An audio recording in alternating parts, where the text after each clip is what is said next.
ഇപ്പോൾ സംസ്ഥാന സർക്കാരിൻ്റെ 2ാം വാർഷികത്തിൽ സെക്രട്ടേറിയറ്റ് വളയൽ സമരവുമായി UDF ഉണ്ട്.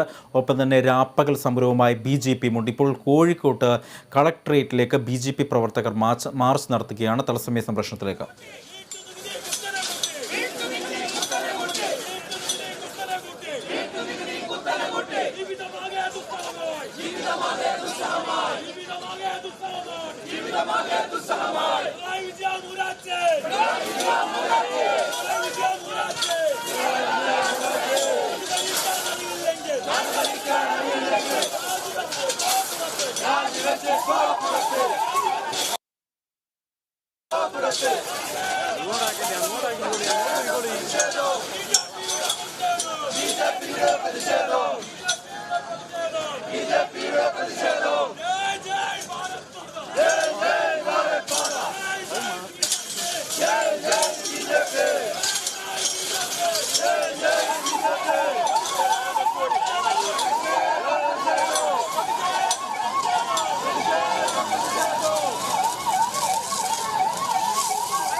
അപ്പകൽ സമരത്തിൻ്റെ ഭാഗമായിട്ടാണ് മാർച്ച് നടത്തിയത്. ഇപ്പോൾ ജലപീരങ്കി പ്രയോഗിച്ചിരിക്കുന്നു. ബാരിക്കേഡുകൾ മറികടക്കാൻ ശ്രമിച്ച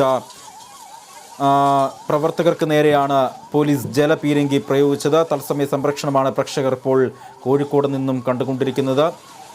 ബാരിക്കേഡുകൾ മറികടക്കാൻ ശ്രമിച്ച പ്രവർത്തകർക്ക് നേരെയാണ് BJP പ്രവർത്തകർക്ക് നേരെയാണ് ഇപ്പോൾ ജലപീരങ്കി പ്രയോഗിച്ചത്. കോഴിക്കോട് കളക്ടറേറ്റിനകത്തെ ബാരിക്കേഡ് മറികടക്കാൻ ശ്രമിച്ചപ്പോഴാണ് ജലപീരങ്കി പ്രയോഗിച്ചത്.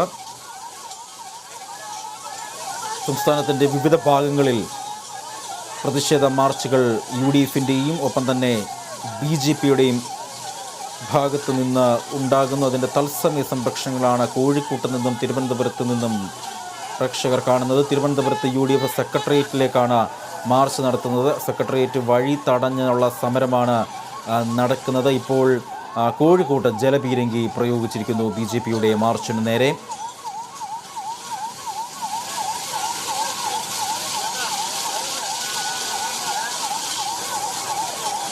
കോഴിക്കോട് കളക്ടറേറ്റിലേക്കാണ് BJP പ്രവർത്തകർ മറികടക്കാൻ ശ്രമിച്ചത്. ആ പ്രവർത്തകർക്ക് നേരെയാണ് ഇപ്പോൾ ജലപീരങ്കി പ്രയോഗിച്ചത്. കോഴിക്കോട് നിന്നുള്ള തത്സമയ സംരക്ഷണമാണ് കാണുന്നത്.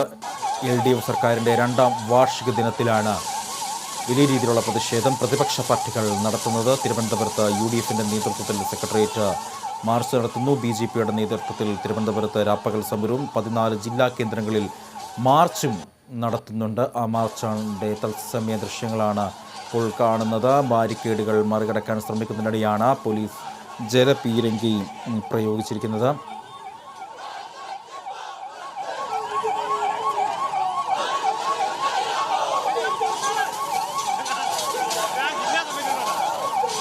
ജലപീരങ്കി പ്രയോഗിച്ചതിനു ശേഷവും വീണ്ടും പ്രവർത്തകർ ബാരിക്കേഡുകൾ മറികടക്കാൻ ശ്രമങ്ങൾ നടത്തുകയാണ്. തിരുവനന്തപുരത്ത് UDFൻ്റെ നേതൃത്വത്തിൽ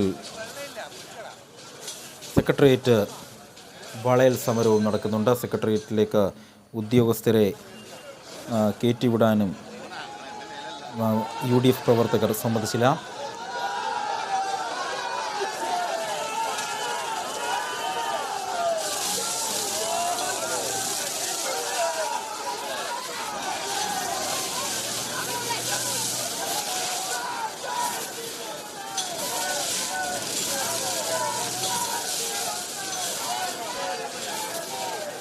കോഴിക്കോട് നിന്നുള്ള തത്സമയ സംരക്ഷണമാണ് പ്രേക്ഷകർ ഇപ്പോൾ കണ്ടുകൊണ്ടിരിക്കുന്നത്.